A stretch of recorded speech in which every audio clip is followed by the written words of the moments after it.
नमस्कार, मैं मनमोहन मिश्र एक बार फिर आप लोगों के बीच कुछ बातों को लेकर के। और आज की बात क्या हो सकती है? आज की बात सिर्फ और सिर्फ नरेंद्र मोदी के लाल किले से दिए गए भाषण के अलावा और क्या हो सकता है। तो आज जो व्याख्या होगी, आज जो बात होगी, वो उसका सार नरेंद्र मोदी के द्वारा बोला गया लाल किले से झूठ होगा। तो चलिए बात को शुरू करते हैं। मेरे दोस्त, आज मैंने सोशल मीडिया में, आप हर चीज को सोशल मीडिया के जरिए, यूट्यूबर्स के जरिए ही आप तक जानकारी पहुंचती होगी, दूसरा कोई माध्यम बचा नहीं है। आप जानते हैं मीडिया का क्या हाल है, उस पर कुछ बोलने से फायदा नहीं। लेकिन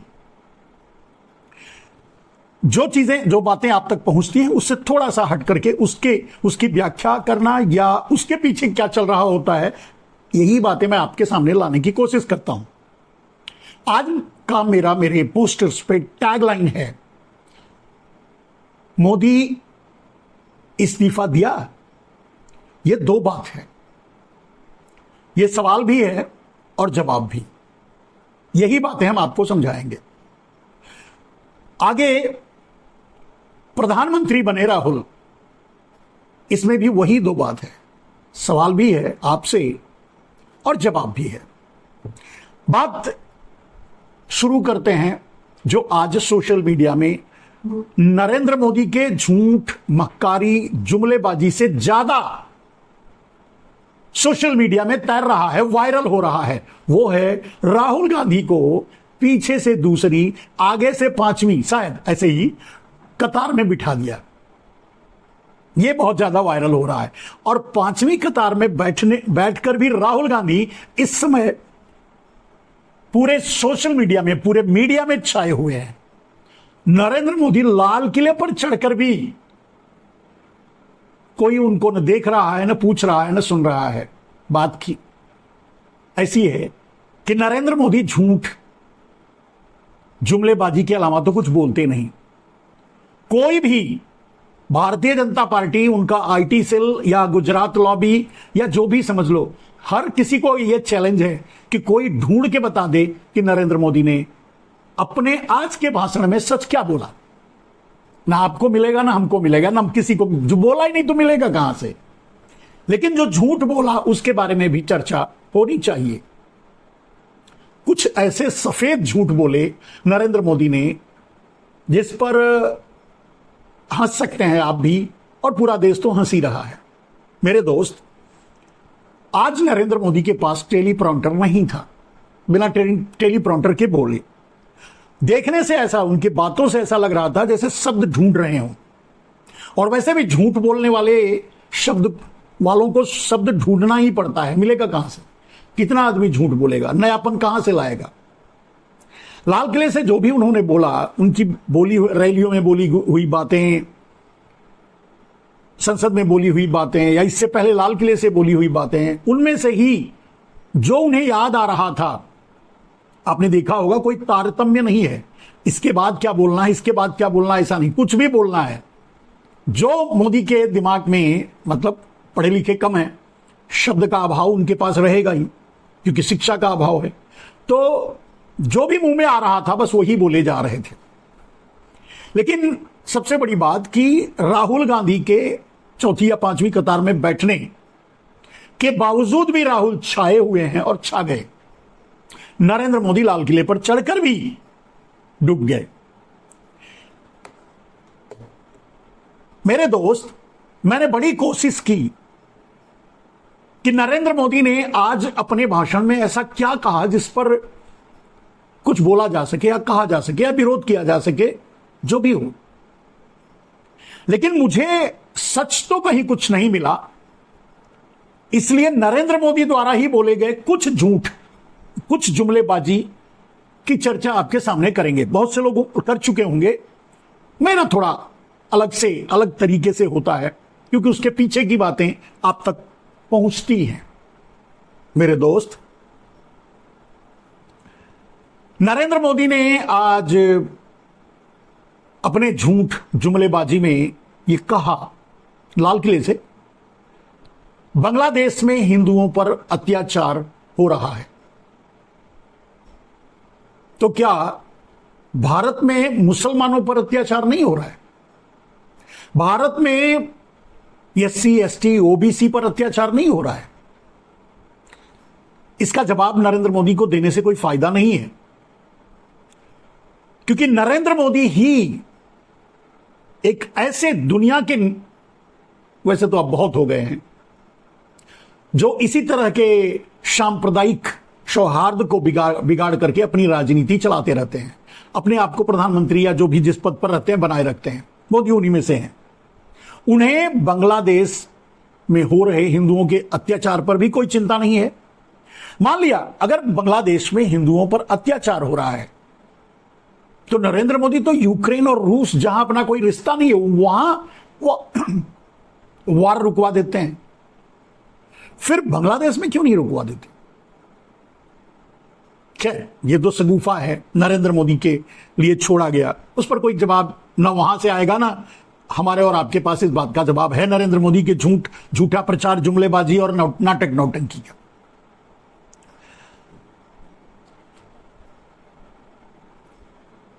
इसके बाद नरेंद्र मोदी ने एक और बात कही मेरे दोस्त।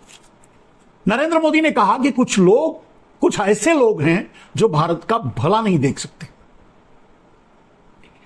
मैं समझता हूं भारत का भला देखने वाले नरेंद्र मोदी से बड़ा तो नहीं कोई है, उनके अनुसार, उनकी मान्यता के अनुसार शायद, और उनके अंधभक्त या गुजरात लॉबी या जो माफिया उनसे फायदा उठाते हैं, वो जरूर ये बात कह सकते हैं, सोच सकते हैं। वरना नरेंद्र मोदी, मतलब भारत के भले के बारे में, आम आदमी के भले के बारे में नरेंद्र मोदी ने सोचने के लिए तो बायोलॉजिकली पैदा ही नहीं हुए हैं। वो तो अवतरित हुए हैं, वो भी अडानी का भला करने के लिए। हमारे आपके लिए तो कोई मतलब ही नहीं उनसे।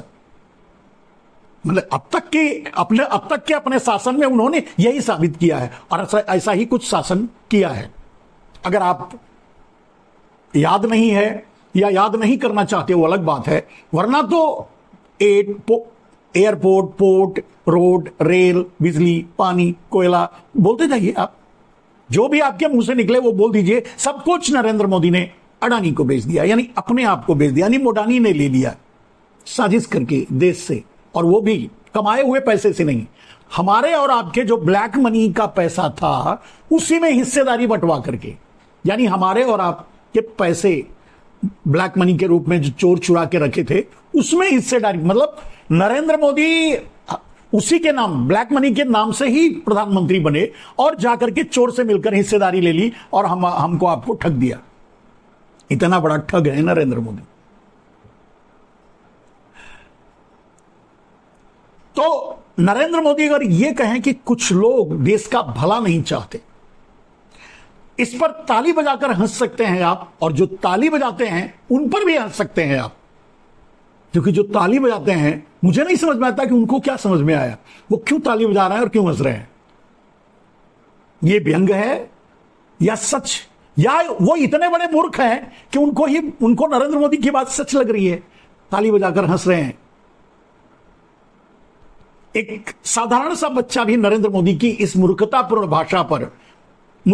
भाषा को तो समझ ही लेगा। खैर, थोड़ा और आगे बढ़ते हैं मेरे दोस्त। नरेंद्र मोदी ने थोड़ा आगे बढ़कर बोला,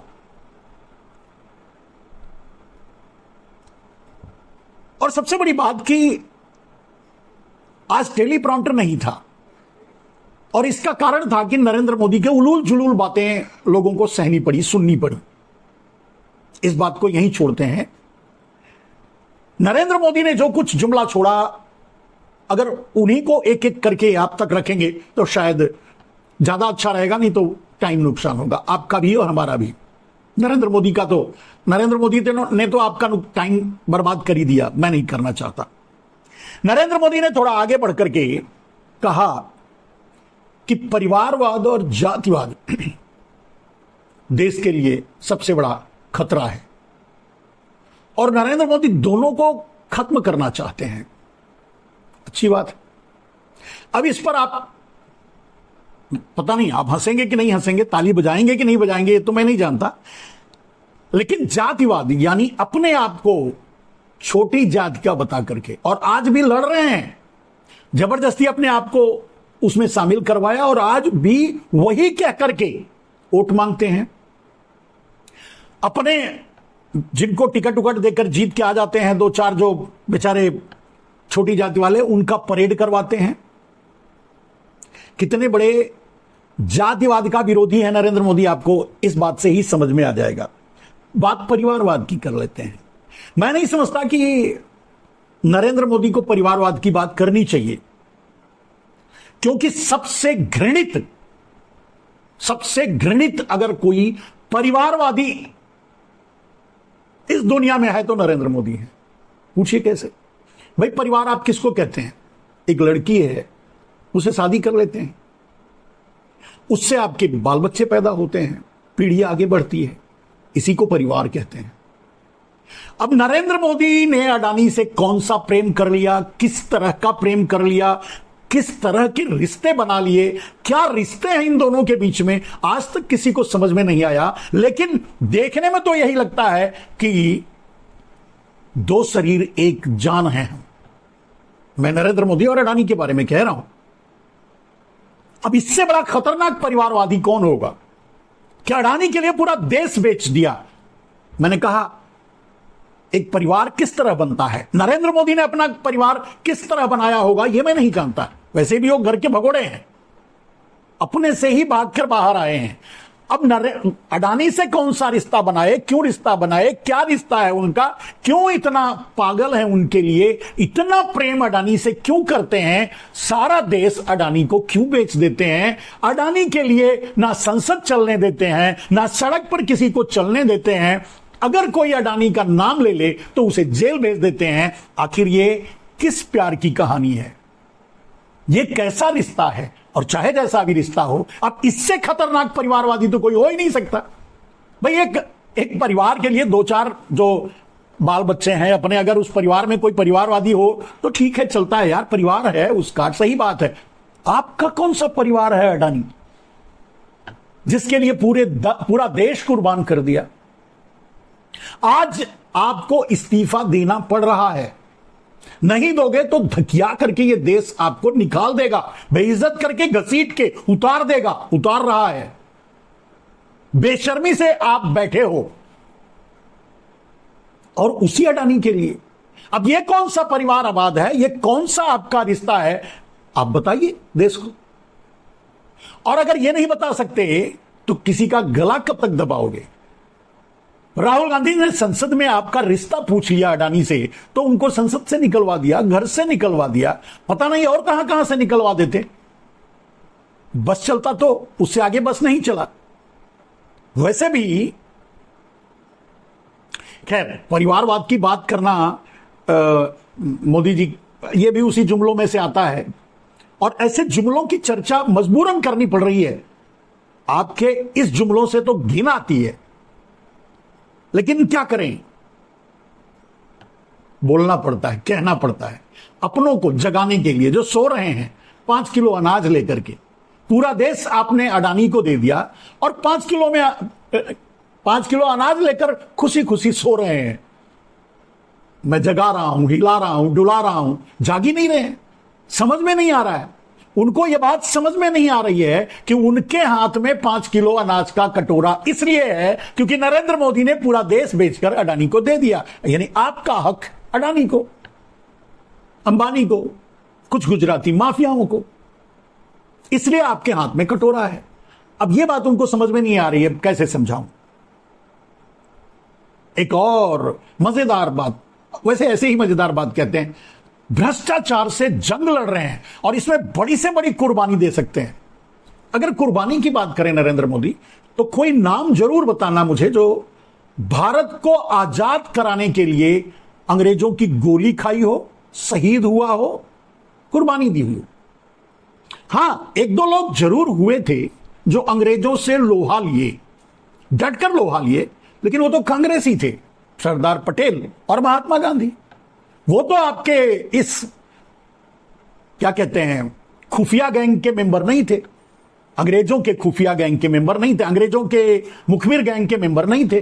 उनसे कोई रिश्ता नहीं था, वो तो कांग्रेसी थे।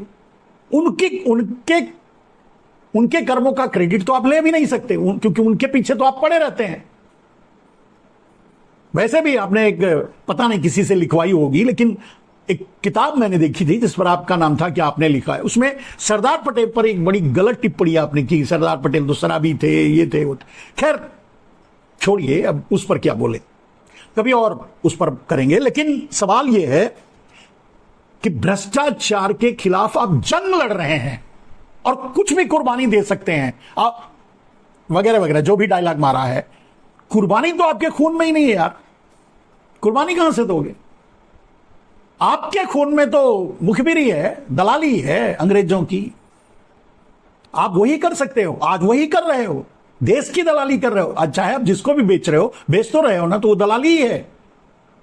कुर्सी, जिस कुर्सी पर बैठे हो उसका फायदा उठाकर पूरा देश एक आदमी को दे रहे हो, तो दलाली ही है। वो कर सकते हो, वही कर रहे हो। आप कुर्बानी क्या दोगे? आपसे कुर्बानी दी ही नहीं जाएगी। और भ्रष्टाचार के खिलाफ रही बात जंग लड़ने की, सारे भ्रष्टाचारी तो आपके साथ हैं। किस भ्रष्टाचारी से जंग लड़ रहे हो? यह बता सकते हो इस देश को कि किस भ्रष्टाचारी से आप जंग लड़ रहे हो? सारे भ्रष्टाचारी तो आप में है, आपकी पार्टी में है। नाम हेमंत बिस्वा शर्मा, नारायण राणे, एक दो नाम याद आ जाते हैं मुंह से, मैं इतना ज्यादा याद नहीं रख पाता।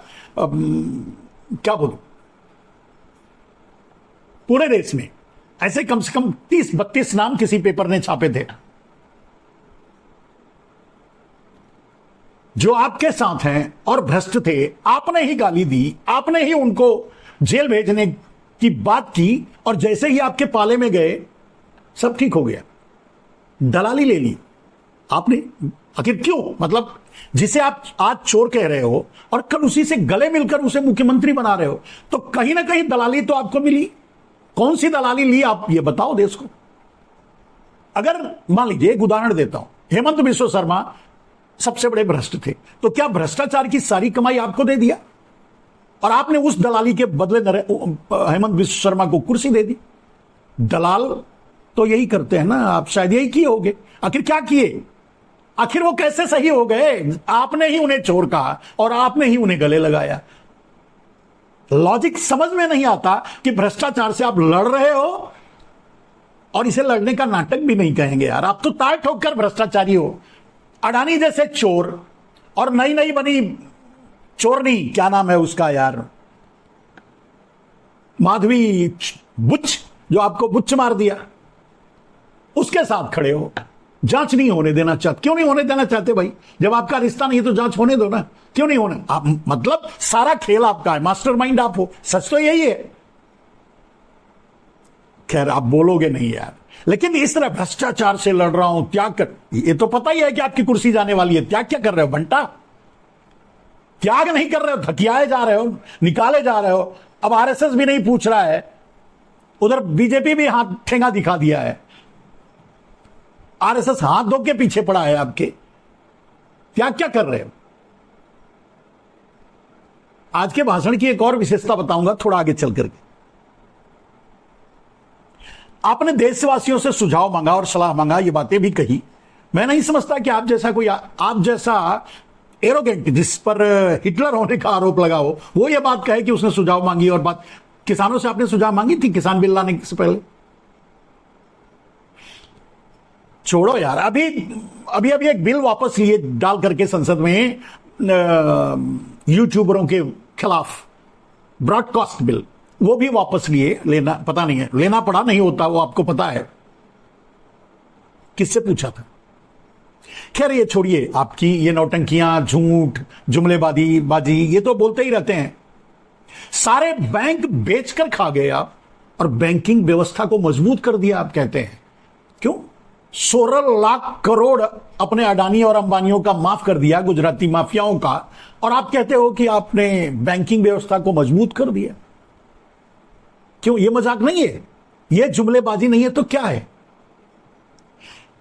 देश का युवा छलांग लगाने के लिए उत्सुक है, ऐसा कुछ कह रहे हो आप अपने भाषण में।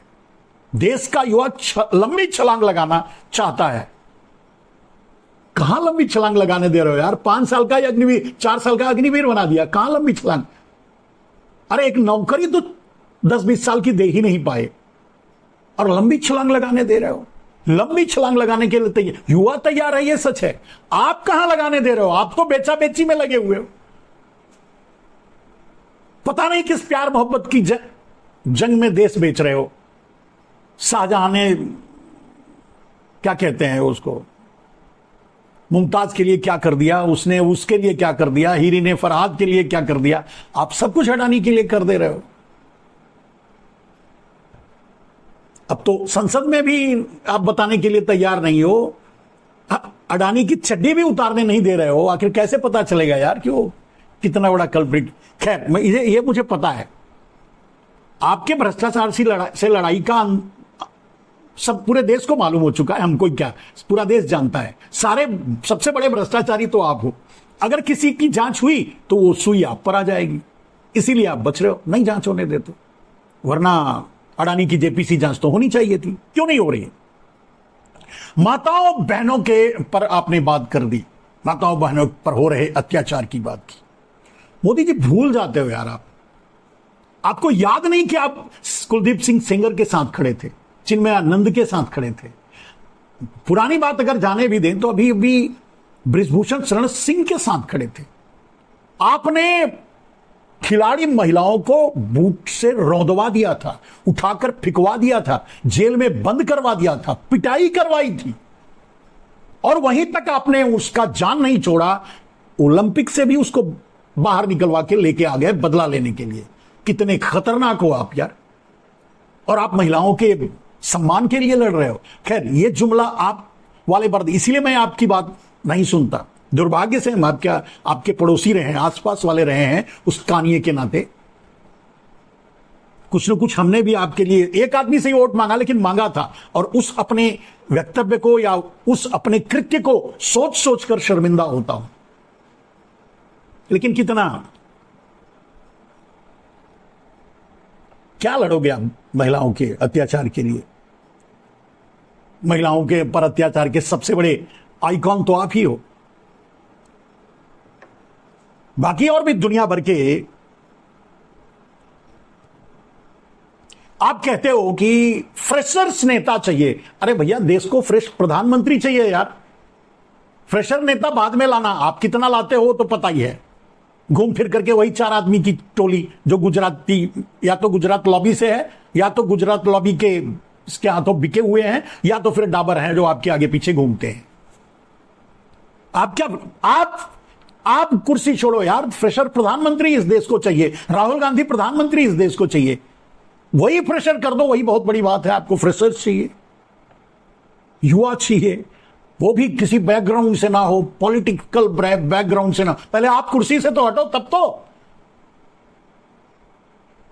आडवाणी बेचारे को धकिया करके मार्गदर्शक मंडल में डाल दिया। आपकी बारी आई तो नंगटई कर रहे हो। क्यों नहीं जा रहे हो भाई? आपका भी तो समय आ गया, जाओ, इज्जत से जाओ। बेइज्जत से जाने, खैर आपके लोग इज्जत नहीं समझते, पैसा को ही सब कुछ समझते हैं, इज्जत की बात ही नहीं करते। और हां, चलते चलते नरेंद्र मोदी जी, एक बात आपसे कह रहा हूं, अपने दर्शकों से भी कह रहा हूं, चलते चलते एक बात, आज की सबसे बड़ी बात और सबसे खास बात। मोदी जी, आज आप भारतीय जनता पार्टी के खिलाफ लाल किले से भाषण दे रहे थे, अपने खिलाफ लाल किले से भाषण दे रहे थे। सबसे बड़े निशाने पर आपने लिया था आरएसएस को, आरएसएस के खिलाफ लाल किले से भाषण दे रहे थे। और मैं नहीं समझता कि टेलीप्रॉम्प्टर गुम होने का या हट जाने का की गड़बड़ी का परिणाम था। आप वो सब कुछ बोल रहे थे जो आप करते हो, यानी जो पाप आप करते हो उसी की चर्चा आप कर रहे थे। इसे क्या कहा जाए? वैसे इस बात को मैं इस रूप में लेता हूं, आप इस्तीफा दे चुके हो, सार्वजनिक नहीं कर पा रहे हो इस डर से कि सीधा जाना पड़ सकता है कहीं और, जहां आप लोगों को भेजते हो ईडी सीबीआई का डर लगा के, दिखा के। और इसी डर से अपना इस्तीफा सार्वजनिक नहीं कर रहे। कर दीजिए मोदी जी, बैसाखी टूट चुकी है, वो आपको सहारा नहीं देंगे, क्योंकि आप जिस रास्ते पर चलते हो वो उस रास्ते पर बहुत दूर तक आपके साथ नहीं चल पाएंगे। फाइनली उनको आपका साथ छोड़ना ही पड़ेगा। बेइज्जत होकर जाने से अच्छा है इज्जत से चले जाओ, यह सलाह है। वैसे वादे के अनुसार आज अब तक आपको कुर्सी छोड़ देनी चाहिए थी, अगर नहीं छोड़े हो तो देखिए जितना जल्दी हो सके ये कार्य कीजिए। फ्रेशर्स प्रधानमंत्री इस देश को दीजिए। यह देश राहुल गांधी को प्रधानमंत्री देखना चाहता है। इसमें आप बाधा मत बनिए, इसमें आप शिखंडी मत बनिए, इसमें आप ये वो पता नहीं क्या क्या मत बनिए, छोड़ दीजिए, जाइए। एक बात कही जाती थी और यह बात थोड़ा मेरी टैगलाइन भी है, मतलब मैं अपने जीवन में इसे हमेशा याद भी रखता हूं और करता भी हूं। बी अहेड और लीड द वे। अरे यार कुछ करो, आगे रहो, करो, नहीं करो तो रास्ता छोड़ो, दूसरे को आने दो। तो गांव में कहते हैं ना, गाड़ी के आगे काठ बनकर बैठे हो, पनौती बनकर इस देश पर छाए हो। अभी समाचार मिला कि सब कुछ करने के बावजूद थोड़ा इधर उधर से वहां की कोर्ट में या जो भी है, जो उसका प्रोसीजर है, उसके बाद भी विनेश फोगाट को मेडल नहीं मिला। यह बात तो मैं पहले से ही जानता था, मैं पहले दिन ही कह दिया था। जब ये हुआ उसके बाद भी कहा था नहीं मिलेगा। जब वो जीत रही थी तो मुझे आश्चर्य था, मैं बोला ऐसा कैसे हो सकता है यार, मोदी है अभी, मोदी के होते हुए तुम कैसे जीत सकते हो। देश खुशियां मना ले, ये देश हंस ले, मोदी के रहते असंभव। झूठी हंसी हंसने के लिए कोई हंस ले, खुशियां मना ले, मनाता रहे, उसकी बात अलग है। आज भी देश रो रहा है, आपके कुकर्मों का फल भोग रहा है, ढो रहा है। माफ करो यार, छोड़ो ना।